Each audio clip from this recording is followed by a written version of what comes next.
আপনাদের সবাইকে স্বাগতম কুহেলিকার আরও একটি নতুন ভিডিওতে। আজ আমরা আলোচনা করব একটি গুরুতর বিষয় নিয়ে, তা হচ্ছে বাংলাদেশ থেকে টাকা পাচার।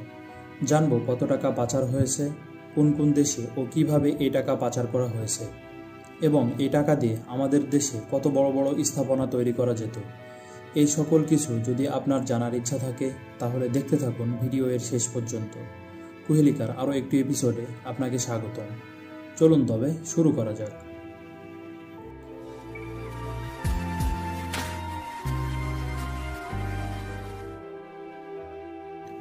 কত টাকা পাচার হয়েছে? গ্লোবাল ফাইন্যান্সিয়াল ইন্টিগ্রিটি GFI এর তথ্য অনুযায়ী 2005 থেকে 2015 সালের মধ্যে বাংলাদেশ থেকে প্রায় 81.7 বিলিয়ন মার্কিন ডলার, যা বাংলাদেশি প্রায় 9 লক্ষ কোটি টাকা পাচার হয়েছে। 2015 সালের পরেও এই পাচার অব্যাহত রয়েছে, তবে সঠিক পরিমাণ জানা কঠিন। এটা ছিল গ্লোবাল ফাইন্যান্সিয়াল ইন্টিগ্রিটি GFI এর তথ্য অনুযায়ী। এই তথ্যের বাইরে কত টাকা পাচার হয়েছে এসবের কোনো হিসাব পাওয়া যায়নি। এর হিসাব করা খুব কঠিন।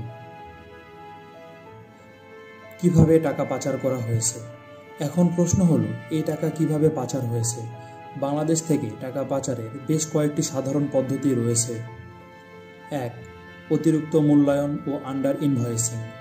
আমদানি রপ্তানির সময় পণ্যের মূল্য অতিরিক্ত বেশি বা কম দেখানো হয়। 2. হুন্ডি ও অবৈধ রেমিট্যান্স। ব্যাংকিং চ্যানেলের বাইরে অর্থ লেনদেনের অবৈধ পদ্ধতি। 3. বৈদেশিক মুদ্রা বিনিয়োগ। বিদেশে বিনিয়োগের নামে অর্থ পাচার। 4. অবৈধ সম্পদ ও সোনা পাচার। মূল্যবান সম্পদ পাচার করে অর্থে পরিণত করা। 5. অবৈধ ব্যাংকিং চ্যানেল, ভুয়া কোম্পানি বা ভুয়া চ্যানেল ব্যবহার। 6. বিদেশি ব্যাংকিং অ্যাকাউন্ট, বিদেশে ব্যাংক অ্যাকাউন্টে অর্থ জমা। 7. সম্পত্তি ক্রয়, বিদেশে সম্পত্তি কিনে অর্থ পাচার। কোন কোন দেশে এই টাকা পাচার করা হয়েছে?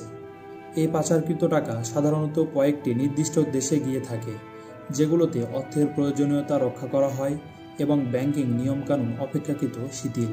এই দেশগুলো হলো সুইজারল্যান্ড, সিঙ্গাপুর, দুবাই বা সংযুক্ত আরব আমিরাত, মালয়েশিয়া, কানাডা, যুক্তরাষ্ট্র, ব্রিটেন, হংকং, পানামা এবং অন্যান্য ট্যাক্স হেভেন। এবার দেখে আসা যাক এই টাকা দিয়ে বাংলাদেশে কি কি স্থাপনা তৈরি করা যেত।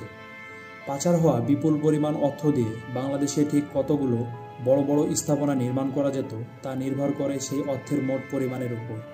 ধরুন পাচার হওয়া অর্থের পরিমাণ 81.7 বিলিয়ন মার্কিন ডলার, যা প্রায় 9 লক্ষ কোটি টাকা।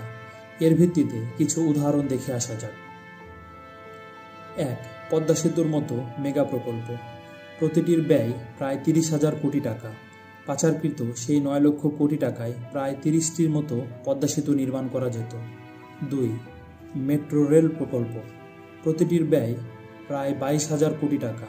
পাচারকৃত সেই 9 লক্ষ কোটি টাকায় প্রায় 40টির বেশি মেট্রো রেল প্রকল্প তৈরি করা যেত। 3. বিশ্বমানের বিশ্ববিদ্যালয় ও গবেষণা কেন্দ্র। প্রতিটির ব্যয় প্রায় 500 থেকে 1000 কোটি টাকা। পাচারকৃত সেই 9 লক্ষ কোটি টাকায় প্রায় 900 থেকে 1800টির বেশি বিশ্বমানের বিশ্ববিদ্যালয় ও গবেষণা কেন্দ্র স্থাপন করা যেত। 4. হাসপাতাল ও স্বাস্থ্যসেবা অবকাঠামো। প্রতিটির ব্যয় প্রায় 1000 থেকে 5000 কোটি টাকা। পাচারকৃত সেই 9 লক্ষ কোটি টাকায় প্রায় 180টি থেকে 900টির বেশি উন্নত মানের হাসপাতাল ও স্বাস্থ্যসেবা কেন্দ্র নির্মাণ করা যেত। 5. বিদ্যুৎ প্রকল্প। প্রতিটির ব্যয় প্রায় 5000 থেকে 10,000 কোটি টাকা। পাচারকৃত সেই 9 লক্ষ কোটি টাকায় প্রায় 90টি থেকে 180টিরও বেশি বিদ্যুৎ প্রকল্প বাস্তবায়ন করা যেত। 6. বিমানবন্দর ও বন্দর উন্নয়ন। প্রতিটির ব্যয় প্রায় 5,000 থেকে 15,000 কোটি টাকা। পাচারকৃত সেই 9 লক্ষ কোটি টাকায় প্রায় 60টি থেকে 180টি নতুন বিমানবন্দর বা বন্দর তৈরি করা যেত। এই সমস্ত স্থাপনা তৈরির সংখ্যা শুধুমাত্র একটি আনুমানিক হিসাব, এবং প্রকৃত সংখ্যা নির্ভর করবে প্রকল্পের আকার, ব্যয় এবং অন্যান্য বিভিন্ন ফ্যাক্টরের উপর। আশা করছি ভিডিওটি আপনাদের কাছে ভালো লেগেছে। আজকের ভিডিওটি এখানেই শেষ করছি। দেখা হবে কুহেলিকার অন্য কোনো এপিসোডে। আরও এরকম ইন্টারেস্টিং ও জ্ঞানমূলক ভিডিও পেতে আমাদের চ্যানেলটি সাবস্ক্রাইব করুন এবং পাশে থাকা বেল আইকনটিতে ক্লিক করে রাখুন। ধন্যবাদ সবাইকে। আসসালামু আলাইকুম।